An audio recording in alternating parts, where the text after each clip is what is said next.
बस सच। इस पटल पर आपका स्वागत और कुमार राजेश का प्रणाम।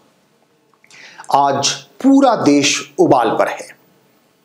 पुलवामा में जो आतंकवादी हमला हुआ, जिसमें हमारे 40 से ज्यादा सुरक्षा बल शहीद हुए, उसके संदर्भ में सुबह सुबह दफ्तर के नीचे जब मैं पार्किंग कर रहा था, पार्किंग अटेंडेंट से गाड़ी पार करने के बाद यूं ही जब हमने पूछा कि क्यों भाई सब ठीक ठाक हैं आप, तो सतपाल जी ने थोड़ा चेहरा उदास कर मुझे बताया, सर सब तो ठीक है सर जी, लेकिन दिल बड़ा दुखी उसी पुलवामा आतंकवादी हमले को याद करके। जब लिफ्ट में घुसा तो दीपक जी हमारे साथ थे, हमारे सहयोगी दफ्तर में। उन्होंने छूटते ही कहा, ये क्या हो रहा है देश में, कुछ तो हम सबको करना चाहिए। और आपके भी घर में, आस पड़ोस में, दफ्तर में शायद यही चर्चा हो रही होगी आज कि आखिर किस तरीके से हम उन आतंकवादियों को मुंहतोड़ जवाब दें। और पूरा देश सजग है। प्रधानमंत्री ने आश्वस्त किया है पूरे देश को कि ऐसा ही होगा। इस बार दोषियों को कड़ी से कड़ी सजा मिलेगी, मुंह तोड़ जवाब दिया जाएगा। और यहां सबसे बड़ी बात, खास बात यह है जो आपको और हमें गर्व होना चाहिए हमारे लोकतंत्र पर, कि आज की तारीख में भले ही लोकसभा चुनाव बिल्कुल दस्तक दे रहे हों, लेकिन राजनीतिक दल अपने अपने मतभेदों से ऊपर उठकर चट्टान की तरह खड़े हैं भारत सरकार के पीछे। इस आतंकवादी हमले के खिलाफ जो भी कार्रवाई हो उसके लिए क्या राहुल गांधी, क्या प्रियंका गांधी, क्या मायावती, सभी दल, यूपीए, एनडीए, सब एकजुट दिखाई दे रहे हैं इस कठिन घड़ी में, चुनौती की घड़ी में। और इस पूरे मसले को आपके सामने एक सारगर्भित तरीके से प्रस्तुत कर रही है प्रेम कुमार की ये रिपोर्ट।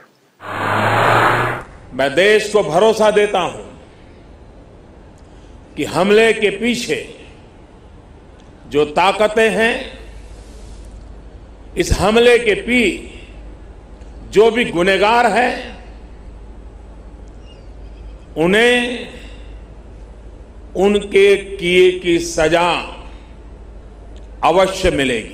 पुलवामा के अवंतीपुरा हमले पर यह सख्त चेतावनी है।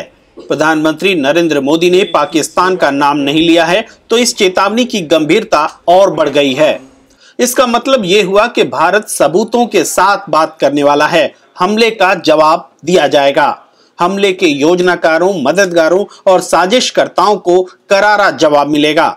अगर पाकिस्तानी संबंध के सबूत मिले तो पाकिस्तान भी हमले से नहीं बचेगा। यह संकेत प्रधानमंत्री नरेंद्र मोदी ने दे दिया है।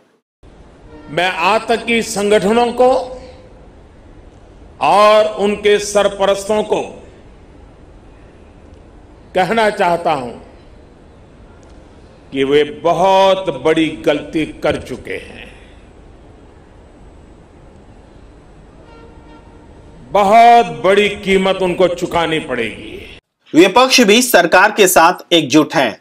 राहुल गांधी, मनमोहन सिंह और गुलाम नबी आजाद ने प्रेस कॉन्फ्रेंस कर साफ कहा है कि इस मामले में कोई राजनीति नहीं होगी। बलिदान देने वालों के साथ खड़ी है कांग्रेस, सरकार के साथ है कांग्रेस। आतंकवाद देश को बांटने तोड़ने की कोशिश करता है। इस देश को कोई भी शक्ति तोड़ नहीं सकती है, बांट नहीं सकती है। पूरा का पूरा ऑपोजिशन एक साथ हमारी सिक्योरिटी फोर्सेस के साथ और सरकार के साथ खड़ा है। एक दिन पहले जब पुलवामा में सीआरपीएफ के काफिले पर हमले की बात सामने आई, जिसमें अब तक 42 जवान मारे जा चुके हैं, तो प्रियंका गांधी ने भी अपने तयशुदा प्रेस कॉन्फ्रेंस में कोई राजनीतिक बात नहीं की। जैसे आपको मालूम है, ये कार्यक्रम राजनीतिक चर्चा के लिए रखा गया था, लेकिन पुलवामा में जो आतंकवादी हमला हुआ है, जिसमें हमारे जवान शहीद हुए हैं, इसकी वजह से हम ये अनुचित समझते हैं कि हम अभी राजनीतिक चर्चा करें। मायावती, अखिलेश समेत दूसरे नेताओं ने भी दलगत मतभेदों को भूलकर आतंक की इस घटना का जवाब देने की उम्मीद सरकार से जताई है। मायावती ने साफ कहा है कि बात निंदा भर्त्सना तक सीमित नहीं रहनी चाहिए, जवाब दिया जाना चाहिए। केवल यहाँ मात्र कुछ मिनटों का मौन रखने से व शोक प्रकट करने से एवं कैंडल मार्च आदि निकालने से तथा इस घटना के विरोध में मात्र खोखली व हवाई बयानबाजी करने से और हमेशा की तरह इसकी भी कड़े शब्दों में निंदा आदि करने से भी कोरा काम चलने वाला नहीं है। देश भर में विरोध प्रदर्शनों का सिलसिला जारी है। हर कोई इस घटना का जवाब देने की मांग कर रहा है। उरी पर हमले के बाद जब सर्जिकल स्ट्राइक हुए थे, तब देश में जो अलग अलग सुर थे, उससे बिल्कुल अलग परिस्थितियां इस बार देखने को मिल रही हैं। कैबिनेट कमेटी ऑन सिक्योरिटी यानी CCS की बैठक में पाकिस्तान को दिया गया मोस्ट वांटेड नेशन का दर्जा वापस लेने का फैसला हुआ है। इस बात से यह साफ हो जाता है कि भारत पुलवामा हमले के लिए पाकिस्तान को जिम्मेदार ठहरा रहा है। जैश-ए मोहम्मद ने हमले की जिम्मेदारी ली है। वही जैश-ए मोहम्मद जिसके प्रमुख अजहर मसूद को भारत की जेल से छुड़ाने के लिए 1999 में कंधार अपहरण कांड को अंजाम दिया गया था। अजहर मसूद पाकिस्तान की शरण में है और वहीं से आतंकी गतिविधियों को संचालित कर रहा है।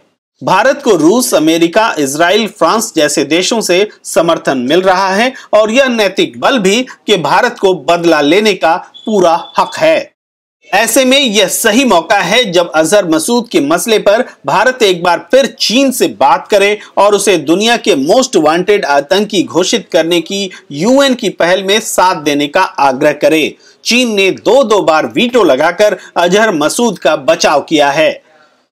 सीमा पर, कूटनीतिक स्तर पर और वैश्विक स्तर पर आतंकवाद का इस्तेमाल भारत के खिलाफ करने के लिए पाकिस्तान को अलग थलग करने की कोशिश भी तेज की जानी चाहिए और पुलवामा की घटना का जवाब भी दिया जाना चाहिए। यह वक्त की जरूरत भी है और आम जनता की मांग भी। सवाल यह है कि लोकसभा चुनाव की घोषणा से ठीक पहले इस स्थिति से निपटने के लिए क्या मोदी सरकार तैयार है? देश को जवाब हाँ में चाहिए। For more such videos, please like, comment, subscribe our YouTube channel.